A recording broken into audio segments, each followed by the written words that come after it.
नमस्कार, मैं हूं कमल श्रीमाली। आप सभी का बहुत बहुत स्वागत करता हूं आपके अपने चैनल में और राशिफल 2023 हाईलाइट के इस एपिसोड में। ये हाईलाइट इसलिए है कि आप लोगों की जिज्ञासा 2023 राशिफल को लेकर के बहुत ज़्यादा है और उससे शांत कैसे किया जाए, तो उसके हाईलाइट के वर्जन के रूप में ये छोटा सा एपिसोड मैं आपको बता रहा हूँ, जिससे आप इस दीपावली पर आने वाले वर्ष की प्लानिंग कर पाएँ। और ये हाईलाइट इसलिए भी ज़रूरी है कि 2023 में मेजर प्लेनेट चेंज हो रहे हैं।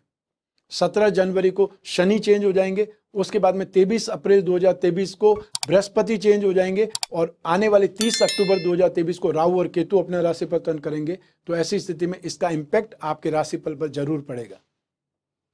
तो 17 जनवरी 2023 से आपको शनि का ढैया आरंभ हो जाएगा। जो स्मूथ सक्सेस मिल रही थी वो शायद अब स्मूथ सक्सेस नहीं मिलेगी। वो सक्सेस आपका एफर्ट ज़्यादा मानेगी, या ये बोल सकते हैं आपको कंसर्न ज़्यादा होना पड़ेगा, ध्यान ज़्यादा रखना पड़ेगा और साथ ही साथ आपको रिश्तों को बहुत अच्छे ढंग से संभालना पड़ेगा। अब आपको प्रैक्टिकल अप्रोच रखनी पड़ेगी। फाइनेंस भाग्य का साथ आपको निरंतर मिलता ही रहेगा, क्योंकि बृहस्पति राशि से भाग्य भाव में स्थित होकर के आपकी राशि को, आपके शिक्षा और संतान भाव को और आपके पराक्रम को नियमित देख करके सपोर्ट करते रहेंगे, या पॉजिटिव एनर्जी आपको मिलती रहेगी। तो ऐसी स्थिति में आप में से जो भी लोग जो टेक्निकल लाइन के पर्सन्स हैं, वो लोग जो इंजीनियर हैं या डॉक्टर हैं, उन लोगों को अपने प्रोफेशन में सेफ साइड में आना पड़ेगा। जो स्टूडेंट्स भी टेक्निकल लाइन के, चाहे मेडिकल लाइन या नॉन मेडिकल लाइन के स्टूडेंट्स हैं, फाइनेंस के स्टूडेंट हैं, उन लोगों को थोड़ा सा एक्स्ट्रा एफर्ट करने की आवश्यकता होगी। शनि की ढैया का अर्थ यहाँ पर आपको प्रैक्टिकल अप्रोच के रूप में लेना पड़ेगा। अब आप लोगों पर जितना इजीली भरोसा कर सकते थे, वो भरोसा करना आपको बंद करना पड़ेगा। आपको अपने ऊपर ही विश्वास रखना पड़ेगा, अपना कॉन्फिडेंस आपको बरकरार रखना पड़ेगा, और ये सबसे ज़्यादा बड़ी वजह है, सबसे ज़्यादा जरूरी है। राशि से 10th हाउस में राहु विराजमान है और वो राहु एक से ज़्यादा कामों में आपको इन्वॉल्व किए रखेगा। ऐसी स्थिति में आपको उन कामों को बहुत अच्छे ढंग से संभालना भी पड़ेगा। ये भी आपकी जिम्मेदारी है, क्योंकि बिजनेस आपका है, काम आपका है, इसलिए ध्यान भी आपको ही रखना पड़ेगा। आप ध्यान रखेंगे तो फायदा आपको ही होगा।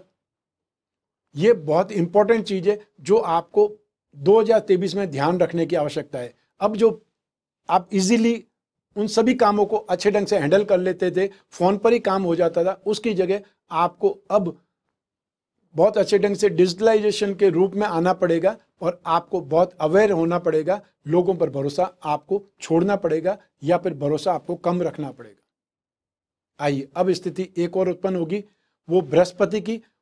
तो बृहस्पति 23 अप्रैल 2023 को राशि से 10th हाउस में चले जाएंगे। भाग्य के अधिपति होकर के बृहस्पति 10th हाउस में आएंगे, अर्थात एक त्रिकोण का अधिपति जब केंद्र में होता है, उस स्थिति को राजयोग बोलते हैं। तो यहाँ पर भाग्यवशात आपके बहुत सारे काम होंगे। फाइनेंशियली या इन्वेस्टमेंट में सबसे ज़्यादा फायदा मिलेगा। आपके घर परिवार से संबंध ठीक होंगे, स्पेशली माताजी के साथ में आपकी ट्यूनिंग बहुत ज़्यादा अच्छी होगी, उनका सपोर्ट बहुत आपको मिलेगा।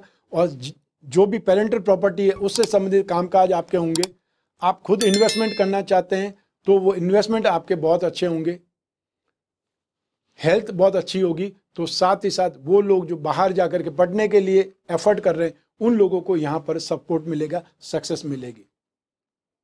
जमीन जायदाद पर, वाहन पर इन्वेस्टमेंट के बारे में आप सोच रहे हैं और वो इन्वेस्टमेंट आप करने वाले हैं, इसमें कोई शक नहीं है। तो 2023 में आप में से जो भी लोग इंफ्रास्ट्रक्चर से संबंधित कामकाज करते हैं, या वो लोग जो फाइनेंस या फाइनेंशियल का ब्रोकरेज का काम करते हैं, या वो लोग जो एजुकेशन सेक्टर में, उन लोगों के लिए स्थितियां बहुत ज़्यादा सुखद है।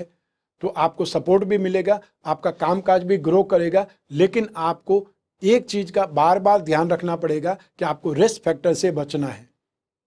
आपको कोई भी ऐसा इलीगल काम नहीं करना है जिससे आपको जवाब देना पड़े या उसके बाद में पछताना पड़े, ये ध्यान रखिएगा। विश्वास में धोखा हो सकता है, ये मैं आपको एक बार नहीं बार बार बोल रहा हूँ। उसको लेकर के आपको कंसर्न रहना पड़ेगा, ध्यान रखना पड़ेगा।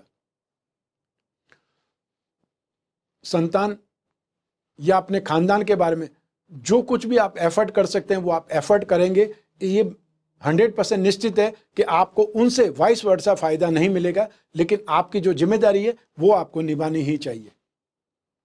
आइए अब बात करते हैं एक और कंडीशन की, वो है आने वाले समय में 30 अक्टूबर 2023 को राहु भी राशि परिवर्तन करके आपके भाग्य भाव में आ जाएंगे। तो ऐसी स्थिति में वो लोग जो एमएनसी में काम करते हैं, आईटी सेक्टर का काम करते हैं, सॉफ्टवेयर से संबंधित कामकाज करते हैं, उन लोगों के लिए ज़्यादा बेटर स्थिति बन जाएगी। विदेश यात्रा के आपको अवसर ज़्यादा मिलेंगे।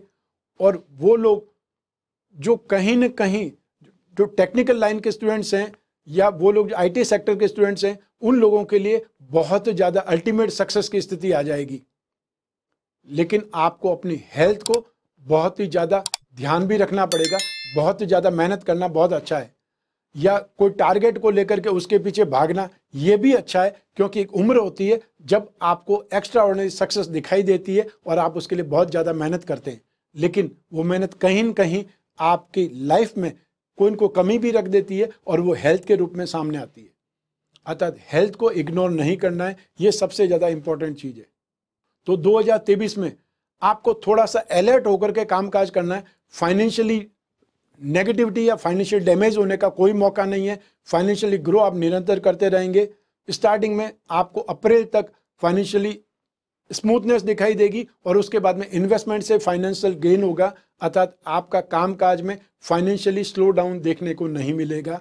लेकिन आपको प्रैक्टिकल अप्रोच रखनी पड़ेगी और साथ ही साथ मेहनत के ऊपर ज़्यादा कंसर्न रखना पड़ेगा, ज़्यादा ध्यान देना पड़ेगा। तो आने वाले जो डिटेल राशिफल है 2023 का, उसमें मैं हमेशा की तरह बहुत सारे सेक्टर्स पर बात करूंगा। आपकी इनकम और आपका इन्वेस्टमेंट, आपके परिवार का सुख, शिक्षा और संतान का सुख, आपका स्वास्थ्य और आपके शत्रुओं के बारे में, आपका दाम्पत्य सुख और गृहस्थ सुख के बारे में, और साथ ही साथ उन लोगों के बारे में भी बात करेंगे जिनकी कोई रिलेशनशिप चल रही है। और फिर विस्तार से बात करेंगे आपके जॉब, प्रोफेशन, कैरियर या बिजनेस की। और अंत में मैं आपको बतलाऊंगा वो उपाय जिससे आप राशिफल को अपने लिए अनुकूल बना सकते हैं या ज़्यादा लाभदायक बना सकते हैं। तो आपको करना पड़ेगा राशिफल का इंतजार, लेकिन तब तक आप प्लानिंग कर सकते हैं इस हाईलाइट के रूप में। और मैं कामना करता हूं कि आप स्वस्थ रहें, प्रसन्न रहें और सुरक्षित रहें। अपना और अपने परिवार का बहुत बहुत ख्याल रखें। आप सभी को मेरा नमस्कार, बहुत बहुत शुभकामनाएं। ईश्वर आपकी रक्षा करे। धन्यवाद।